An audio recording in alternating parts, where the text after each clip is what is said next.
नमस्कार। आप सभी का हार्दिक स्वागत है।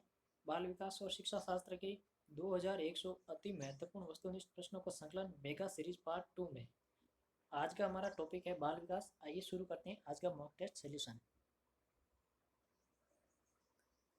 बाल विकास का अर्थ है व्यवहार में परिवर्तन, बालक का गुणात्मक व परिमाणात्मक परिवर्तन, बालक का गुणात्मक विकास, व्यक्तित्व में परिवर्तन। तो इसमें हमारा विकल्प दो सही आंसर हो जाएगा। बालक का गुणात्मक व परिमाणात्मक परिवर्तन ही बाल विकास है। इसमें परिमाणात्मक को इसलिए शामिल किया गया क्योंकि विकास अपने आप में एक समग्र अवधारणा है जिसमें अभिवृत्ति भी शामिल है। अगला प्रश्न है, बाल विकास की प्रकृति कैसी मानी जाती है? बाल विकास की प्रकृति कैसी मानी जाती है? विज्ञानमयी, अप्राकृतिक, अनिश्चित, अवैज्ञानिक। तो इसमें हमारा विकल्प एक सही उत्तर हो जाएगा। बाल विकास की प्रकृति है वो विज्ञानमयी मानी गई है। अगला प्रश्न है, बाल अध्ययन का पिता कौन है? बाल अध्ययन का पिता कौन है? Freud, Drever, Stanley Hall, Darwin. तो इसमें हमारा विकल्प तीन सही उत्तर हो जाएगा। स्टैनले हॉल को बाल विकास का पिता कहते हैं और स्टैनले हॉल ने दो संस्थाएं भी स्थापित की जिसमें बाल अध्ययन संस्था और चाइल्ड स्टडी सोसाइटी और चाइल्ड वेलफेयर ऑर्गेनाइजेशन शामिल है। स्टैनले हॉल को किशोर मनोविज्ञान का जनक भी कहा जाता है। अगला प्रश्न है, बाल विकास की उपयोगिता है? बाल निर्देशन में, बालकों के स्वभाव को समझने में, बालकों के शिक्षण में, उपयुक्त सभी। तो इसमें हमारा विकल्प चार सही उत्तर हो जाएगा। उपयुक्त सभी है वो बाल विकास की उपयोगिता है जिसके अंतर्गत बाल निर्देशन, स्वभाव को समझने एवं शिक्षण शामिल है। अगला प्रश्न है, पूर्व बाल्यावस्था की विशेषता क्या है? पूर्व बाल्यावस्था की विशेषता के बारे में पूछ रहा है। जिज्ञासा, खिलौनों में रुचि, नवीन पद्धतियाँ, उपयुक्त सभी। तो इसमें हमारा विकल्प चार से उत्तर हो जाएगा। उपयुक्त सभी और पूर्व बाल्यावस्था की विशेषताएं हैं। जब पूर्व बाल्यावस्था की विशेषताओं के बारे में पूछ रहा होता है तो हम अमूमन उसमें अधिकांश विशेषताएं हैं वो शेष अवस्था की शामिल करते हैं। अगला प्रश्न है, उत्तर बाल्यावस्था की विशेषताएं हैं आत्मनिर्भर होना, मित्र मंडली या समूह निर्माण, स्वतंत्र होना, उपयुक्त सभी। तो इसमें विकल्प चार सही उत्तर हो जाएगा। उपयुक्त सभी है वो उत्तर बाल्यावस्था की विशेषता है जिसमें आत्मनिर्भर होता है बालक, मित्र मंडली एवं समूह का निर्माण करता है और स्वतंत्र रहता है। अगला प्रश्न है, बाल विकास कब संपन्न होता है? बाल विकास कब संपन्न होता है? बाल्यावस्था में, शेषावस्था में, जीवन पर्यंत चलता है, किशोरावस्था में। तो इसमें हमारा विकल्प तीन सही उत्तर हो जाएगा। बाल विकास है वो जीवन पर्यंत चलता है और अभिवृत्ति है वो किशोरावस्था के अंदर संपन्न होती है। अगला प्रश्न है, बाल विकास को कितने भागों में बांटा गया है? बाल विकास है उसको कितने भागों में बांटा गया है? दो भागों में, पांच भागों में, चार भागों में, तीन भागों में। तो इसमें हमारा विकल्प तीन सही उत्तर हो जाएगा। बाल विकास को अवस्थाओं की दृष्टि से चार भागों के अंदर बांटा गया है जिसमें गर्भावस्था, शैशवावस्था, बाल्यावस्था एवं किशोरावस्था शामिल है। अगला प्रश्न है, शैक्षिक दृष्टि से बाल विकास की अवस्थाएं हैं। शैक्षिक दृष्टि से अवस्थाएं पूछ रहा है। किशोरावस्था, बाल्यावस्था, शेषावस्था, उपरोक्त तीनों। तो इसमें हमारा विकल्प चार से उत्तर हो जाएगा। उपरोक्त तीनों है वो शैक्षिक दृष्टि से बाल विकास में महत्वपूर्ण है। अगला प्रश्न है, बाल विकास को सर्वाधिक प्रभावित करने वाला कारक है? बाल विकास को सर्वाधिक प्रभावित करने वाला कारक पूछ रहा है। यौन शिक्षा, बुद्धि परीक्षण, खेल कूद का मैदान, सुंदर विद्यालय भवन। तो इसमें हमारा विकल्प तीन सही आंसर हो जाएगा। खेल कूद का मैदान है वो बाल विकास को सर्वाधिक प्रभावित करता है। अगला प्रश्न है, विकास में गर्भावस्था से किशोरावस्था तक का अध्ययन होता है, प्रक्रिया पर बल दिया जाता है, वातावरण और अनुभव की भूमिका पर बल दिया जाता है, उपर्युक्त सभी पर। विकास में किस पर बल दिया जाता है? तो इसमें हमारा विकल्प चार से आंसर हो जाएगा। उपर्युक्त सभी, जिसमें विकास में गर्भावस्था से किशोरावस्था तक अध्ययन होता है और विकास की प्रक्रिया पर बल दिया जाता है और वातावरण और अनुभव की भूमिका पर बल दिया जाता है। अगला प्रश्न है, बाल विकास का अध्ययन क्षेत्र है। बाल विकास का अध्ययन क्षेत्र है व्यक्तिक विभिन्नताओं का अध्ययन, बाल विकास की विभिन्न अवस्थाओं का अध्ययन, वातावरण के बाल विकास पर पड़ने वाले प्रभावों का अध्ययन, उपयुक्त सभी। तो इसमें हमारा विकल्प चार से उत्तर हो जाएगा। उपयुक्त सभी है वो बाल विकास का अध्ययन क्षेत्र है जिसमें व्यक्तिगत विभिन्नताओं का अध्ययन किया जाता है, विभिन्न अवस्थाओं का अध्ययन किया जाता है और वातावरण के प्रभाव का अध्ययन किया जाता है। अगला प्रश्न है, विकास शुरू होता है उत्तर बाल्यावस्था से, प्रसव पूर्व अवस्था से, शैशवावस्था से, पूर्व बाल्यावस्था से। तो इसमें हमारा विकल्प 2 सही आंसर हो जाएगा। प्रसव पूर्व अवस्था, प्रसव पूर्व अवस्था अर्थात गर्भावस्था से विकास है वो आरंभ हो जाता है। आप इसमें शेष अवस्था कभी भी नहीं करें। अगला प्रश्न है, विकासात्मक बाल मनोविज्ञान का जनक किसे माना जाता है? विकासात्मक बाल मनोविज्ञान का जनक किसे माना जाता है? फ्रायड को, ब्रूनर को, जीन पियाजे को, केली को। तो इसमें हमारा विकल्प 3 सही उत्तर हो जाएगा। जीन पियाजे है, इसको विकासात्मक मनोविज्ञान या संज्ञानात्मक मनोविज्ञान का जनक माना जाता है। अगला प्रश्न है, खिलौनों की आयु कहा जाता है? खिलौनों की आयु किस आयु को कहते हैं? पूर्व बाल्यावस्था को, उत्तर बाल्यावस्था को, शैशवावस्था को, इनमें से सभी। तो इसमें हमारा विकल्प 1 सही उत्तर हो जाएगा। पूर्व बाल्यावस्था को खिलौनों की आयु कहा जाता है। अगला प्रश्न है, बाल मनोविज्ञान के अनुसार शिक्षा के क्षेत्र में मुख्य स्थान है। बाल मनोविज्ञान है, उसके अनुसार शिक्षा के क्षेत्र में मुख्य स्थान किसका है? बालक का, प्रशासक का, अध्यापक का, अभिभावक का। तो इसमें हमारा विकल्प 1 सही उत्तर हो जाएगा। बाल मनोविज्ञान के अनुसार शिक्षा के क्षेत्र में मुख्य स्थान बालक का होता है। आप कभी भी इसमें अध्यापक करके भ्रमित न हुए। अगला प्रश्न है, शेषावस्था में शिशु होता है। शेषावस्था के दौरान शिशु होता है सामाजिक, आत्मकेंद्रित, संवेगात्मक दृष्टि से दृढ़, संवेगात्मक रूप से अस्थिर। तो इसमें हमारा विकल्प 2 सही उत्तर हो जाएगा। शेषावस्था के अंदर शिशु आत्मकेंद्रित होता है। अगला प्रश्न है, निम्न में से कौन सी पूर्व बाल्यावस्था की विशेषता नहीं है? निम्न में से कौन सी पूर्व बाल्यावस्था की विशेषता नहीं है? दल या समूह में रहने की अवस्था, अनुकरण करने की अवस्था, प्रश्न करने की अवस्था, खेलने की अवस्था। तो इसमें हमारा विकल्प 3 सही आंसर हो जाएगा। प्रश्न करने की अवस्था है वो शेष अवस्था को कहते हैं, जिसमें बालक की अधिकांश जिज्ञासा है, बालक उनका समाधान करता है। बाकी वाली सभी है वो पूर्व बाल्यावस्था की विशेषताएं हैं, जिसमें दल या समूह में रहना, गैंग एज, अनुकरण करने की अवस्था जिसमें बालक दूसरों को देख करके सीखता है, और खेलने की अवस्था। अगला प्रश्न है, उत्तर बाल्यावस्था में बालक भौतिक वस्तुओं के किस आवश्यक तत्व में परिवर्तन समझने लगता है? उत्तर बाल्यावस्था के दौरान है वो बालक भौतिक वस्तुओं के किस आवश्यक तत्व में परिवर्तन समझने लगते हैं? द्रव्यमान, द्रव्यमान और संख्या, संख्या, द्रव्यमान, संख्या और क्षेत्र। उत्तर बाल्यावस्था के में पूछ रहा है, इसलिए हमारा विकल्प 4 इसमें सही आंसर हो जाएगा। अगला प्रश्न है,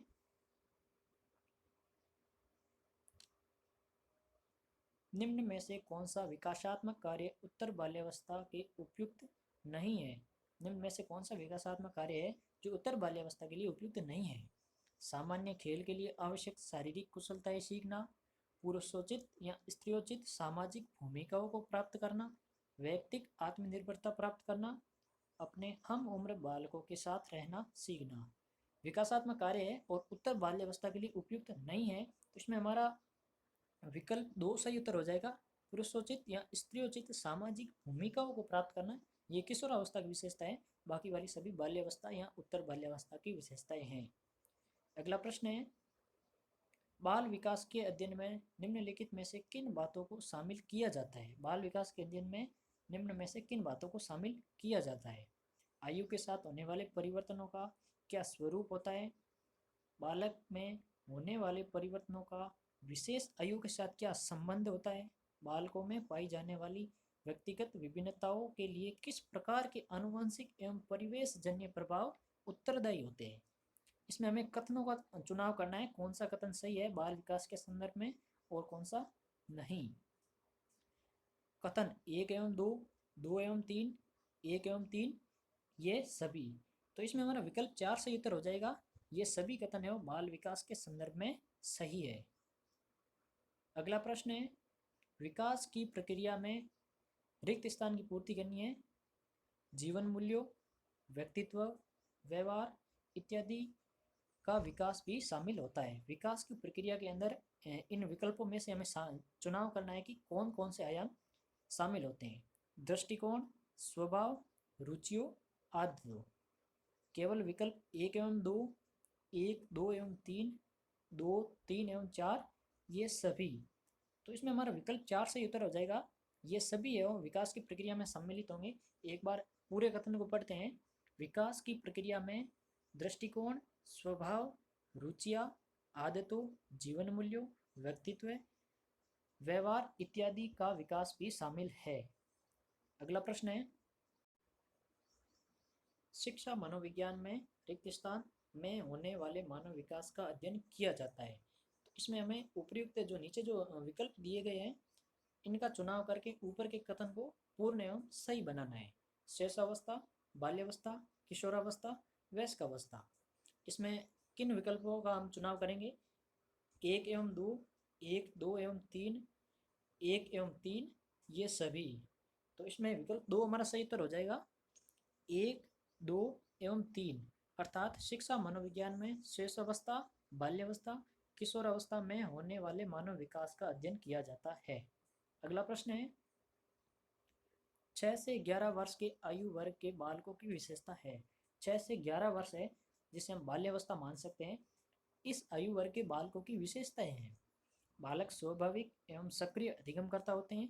सीखने के लिए शिक्षकों पर निर्भर होते हैं। बालक शिक्षकों से ज्ञान प्राप्त करते हैं। बालक सीखने में रुचि नहीं रखते हैं। तो इसमें हमारा विकल्प एक सही उत्तर हो जाएगा।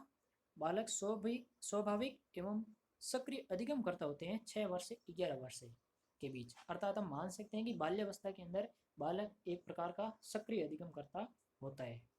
अगला प्रश्न है, 6 या 7 वर्ष का बालक दूसरों के विचारों को स्वीकार करने के योग्य नहीं होता है। 6 या 7 वर्ष का जो बालक है वो दूसरों के विचारों को स्वीकार करने योग्य नहीं होता है, क्योंकि वह बहुत छोटा होता है, क्योंकि वह अहम केंद्रित होता है, क्योंकि वह कल्पनाशील होता है, क्योंकि वह बुद्धिमान नहीं होता। तो इसमें हमारा विकल्प दो से ही उत्तर हो जाएगा, क्योंकि वह अहम केंद्रित होता है। इस अवस्था के दौरान, जिसे हम पूर्व बाल्यावस्था या उत्तर बाल्यावस्था के बाल्यावस्था में रख सकते हैं, इसमें अहम केंद्रितता की विशेषता पाई जाती है बालकों में, जिसमें बालक अपने मस्तिष्क के विचारों को ही सत्य मानता है, अर्थात दूसरे के विचारों को स्वीकार करने योग्य नहीं होता। अगला प्रश्न है, निम्न में से किसकी भूमिका पूर्व बाल्यावस्था में बालक के संवेगात्मक विकास हेतु सर्वाधिक महत्वपूर्ण है? निम्न में से किसकी भूमिका है पूर्व बाल्यावस्था में बालक के संवेगात्मक विकास हेतु, इमोशनल डेवलपमेंट हेतु सर्वाधिक महत्वपूर्ण है? अध्यापकों की, संगी साथियों की, पड़ोसियों की, माता पिता की। तो इसमें हमारा विकल्प 4 से उत्तर हो जाएगा।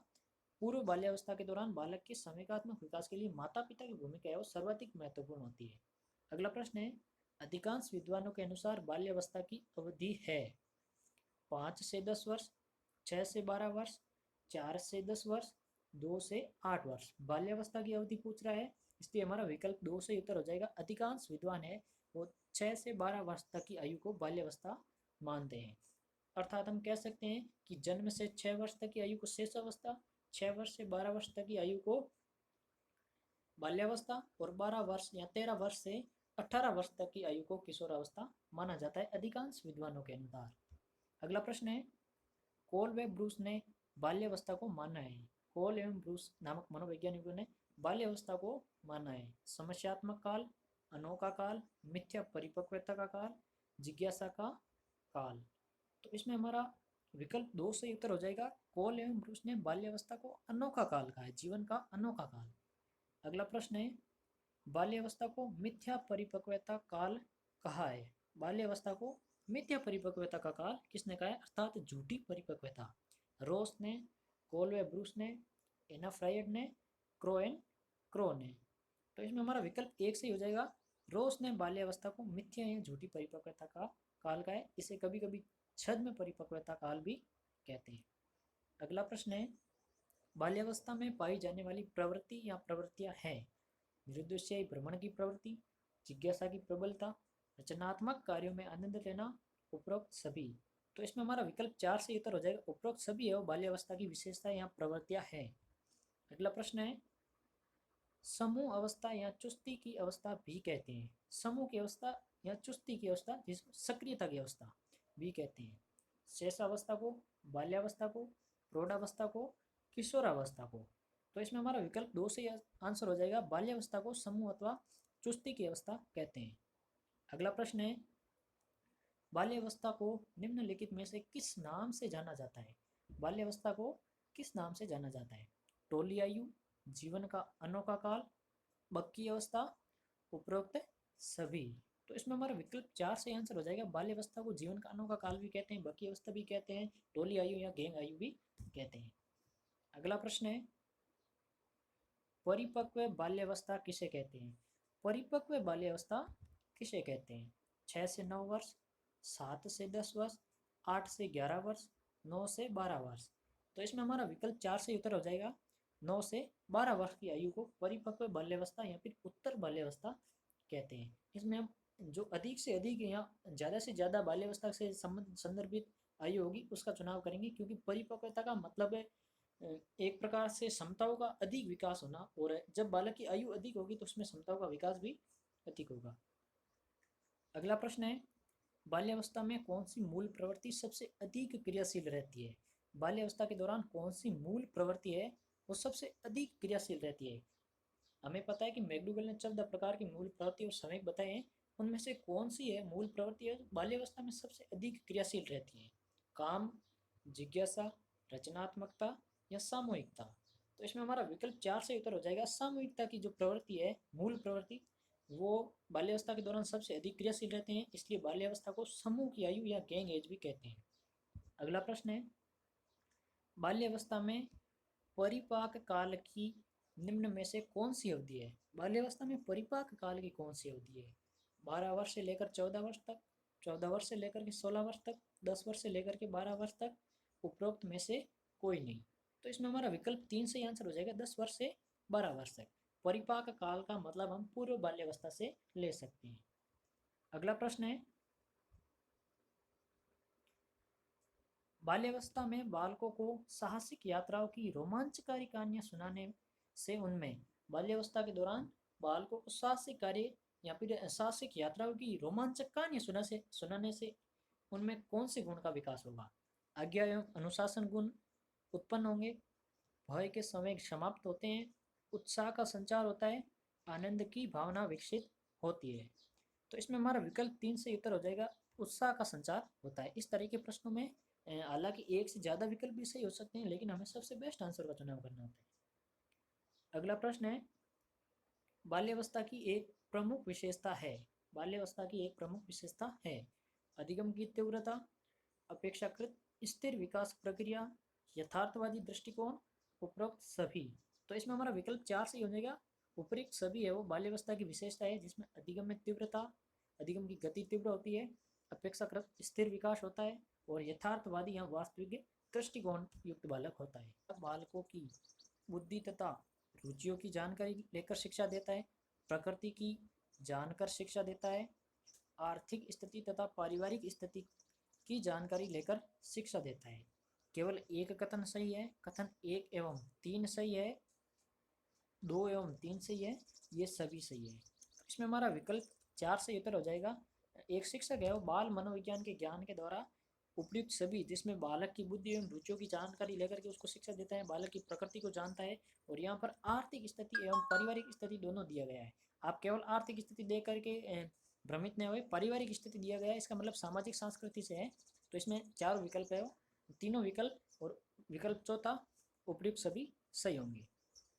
अगला प्रश्न है, बाल मनोविज्ञान का अध्ययन निम्नलिखित में से किसके लिए सर्वाधिक आवश्यक है? बाल मनोविज्ञान का अध्ययन निम्न में से किसके लिए सर्वाधिक आवश्यक है? माध्यमिक शिक्षक के लिए, विश्वविद्यालय के शिक्षक के लिए, प्राथमिक शिक्षक के लिए, उपरोक्त सभी के लिए। बाल मनोविज्ञान के बारे में पूछ रहा है और सर्वाधिक आवश्यक, तो इसमें हमारा विकल्प 3 से उत्तर हो जाएगा। प्राथमिक शिक्षक के लिए सबसे ज़्यादा महत्वपूर्ण है बाल मनोविज्ञान का अध्ययन करना। हालांकि बाकी वाले माध्यमिक विश्वविद्यालय स्तर पर भी बाल मनोविज्ञान का अध्ययन जरूरी है, लेकिन सर्वाधिक महत्वपूर्ण है वो प्राथमिक स्तर के लिए होगा। अगला प्रश्न है, निम्नलिखित में से किसे बाल मनोविज्ञान की उपयोगिता के अंतर्गत नहीं रखा जा सकता है? बाल मनोविज्ञान की जो उपयोगिता है उसके अंतर्गत नहीं रखा जा सकता है। बालक के भविष्य के बारे में पूर्व कथन में सहायक, बाल निर्देशन में सहायक, शिक्षक की आर्थिक प्रगति में सहायक, बालकों के व्यक्तिगत विकास को समझने में उपयोगी।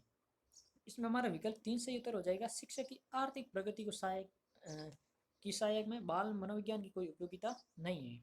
अगला प्रश्न है, प्राथमिक शिक्षण के लिए बाल मनोविज्ञान का ज्ञान आवश्यक है। प्राथमिक शिक्षण के लिए बाल मनोविज्ञान का ज्ञान आवश्यक है क्योंकि ये बच्चों को अनुशासित बनाने में सहायक है। परीक्षा के परिणाम में उन्नति होती है। ये बच्चों को अभिप्रेरित करने के लिए सुविधाजनक तरीका बन जाता है। ये बच्चों के व्यवहार को समझने में शिक्षक की सहायता करता है। बाल मनोविज्ञान के बारे में पूछ रहा है तो इसलिए विकल्प 4 हमारा सही आंसर हो जाएगा। ये बच्चों के व्यवहार को समझने में शिक्षक की सहायता करता है। अगला प्रश्न है, बाल्यावस्था में विकास को शद में परिपक्वता का समय किसने कहा है? बाल्यावस्था में विकास को शद में परिपक्वता का समय किसने कहा है? रोस ने, जेम्स ट्रेवर ने, जीन पियाजे ने, एन.आर. हाटिया ने।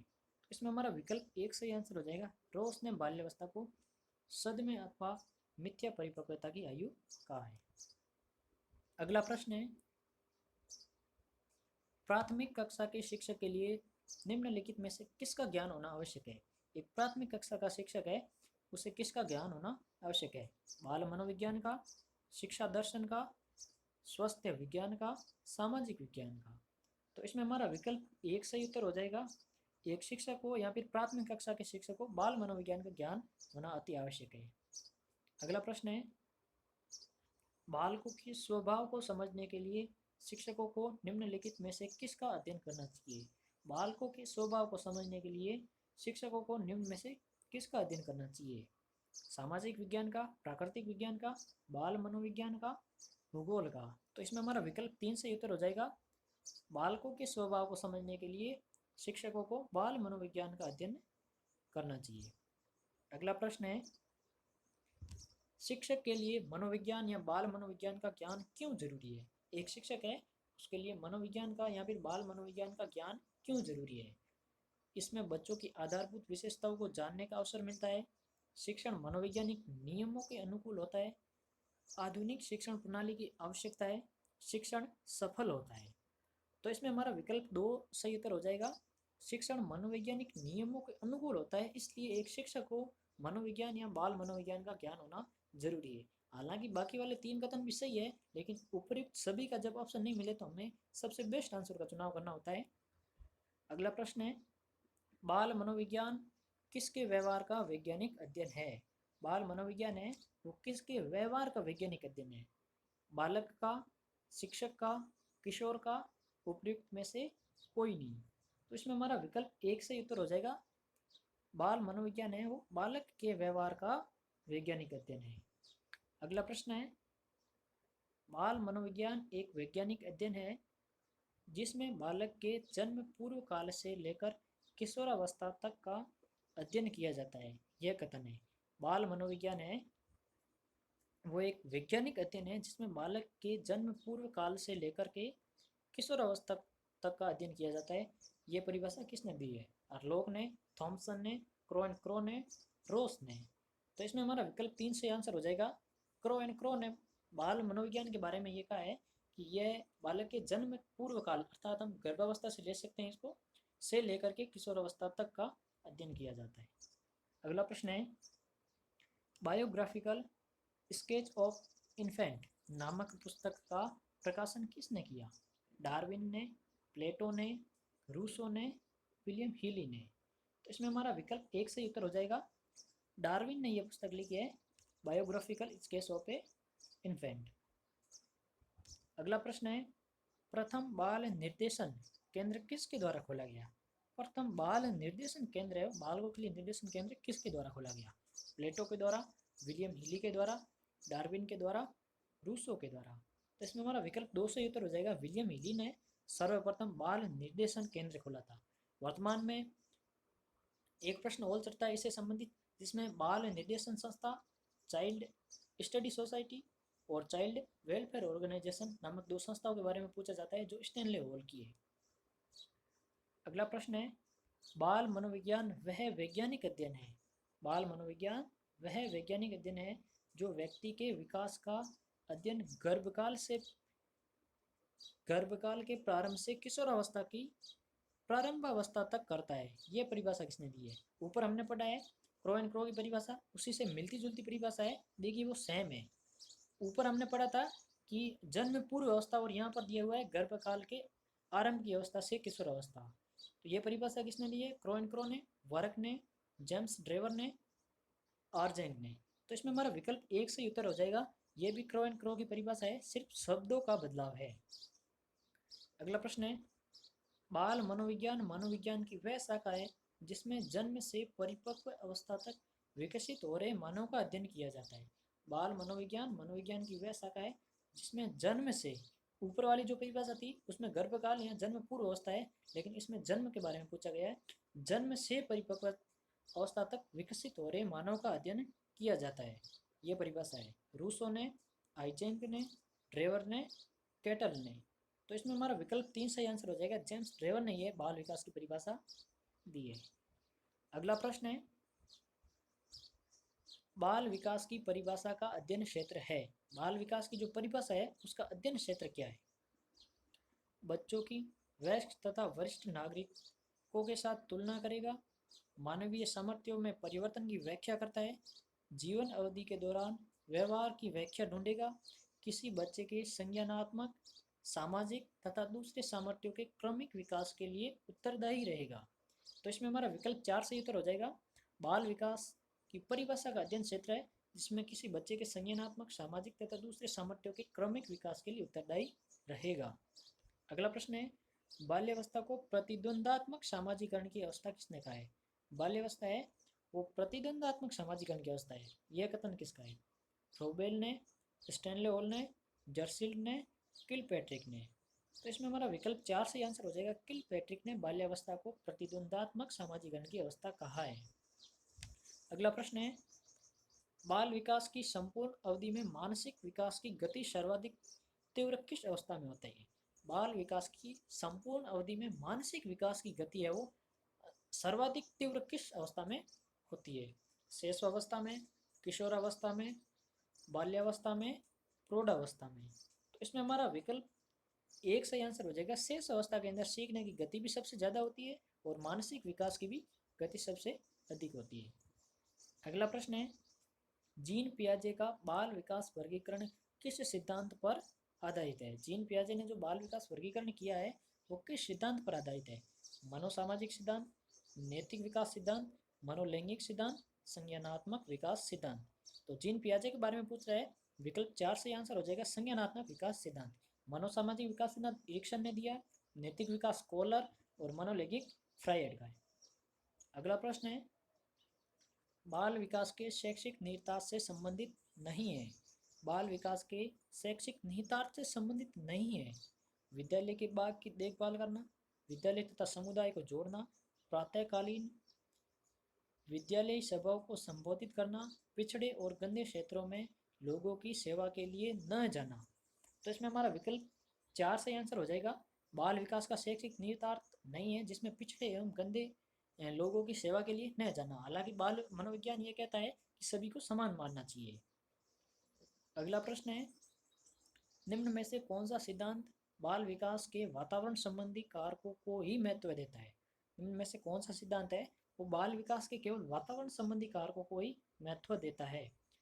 परस्पर संबंध का सिद्धांत, सामाजिक अधिगम का सिद्धांत, विकास क्रम की एकरूपता का सिद्धांत, निरंतरता का सिद्धांत। तो इसमें हमारा विकल्प 2 सही आंसर हो जाएगा, सामाजिक अधिगम का सिद्धांत, क्योंकि सामाजिक अधिगम है बिना एक सामाजिक वातावरण के संभव नहीं है। अगला प्रश्न है, एक बालक पहले पूरे हाथ को, फिर अंगुलियों को और फिर हाथ और अंगुलियों को एक साथ चलाना सीखता है। पहले पूरे हाथ को चलाता है, फिर वो अंगुलियों को चलाना सीखता है और फिर दोनों को एक साथ चलाता है। बाल विकास के संबंध में यह सिद्धांत कहलाता है सामाजिक अधिगम सिद्धांत, परस्पर संबंध सिद्धांत, एकीकरण का सिद्धांत, इनमें से कोई नहीं। तो इसमें हमारा विकल्प 3 सही आंसर हो जाएगा, एकीकरण का सिद्धांत।